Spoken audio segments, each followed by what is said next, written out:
বিসমিল্লাহির রহমানির রহিম। আসসালামু আলাইকুম viewers, welcome to my channel daily beauty tips. বন্ধুরা, আজকে আমি আপনাদের সাথে শেয়ার করব মেহেদি কালার কিভাবে গাঢ় হবে। ঈদ হোক, বিয়ে হোক বা হালকা পার্টি, হাত ভর্তি মেহেদি না থাকলে যেন সাজটা অসম্পূর্ণ। কিন্তু অনেকেই বলে মেহেদি দেই ঠিকই কিন্তু রং গাঢ় হয় না। তাই আজকের ভিডিওতে আমি নিয়ে এসেছি মেহেদি রং গাঢ় করার ঘরোয়া টিপস, যেগুলো একবার ট্রাই করলেই রেজাল্ট পাবেন ইনশাল্লাহ।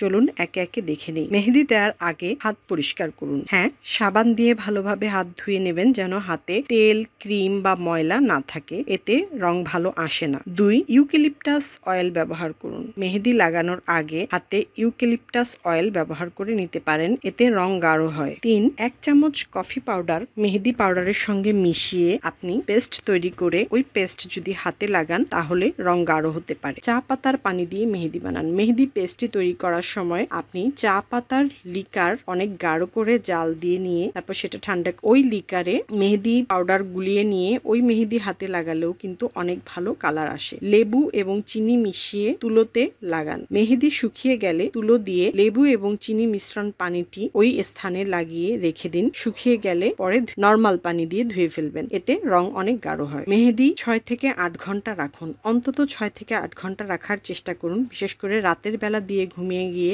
সকালে উঠালে অনেক ভালো হয়। লবঙ্গের ধোয়া দিন।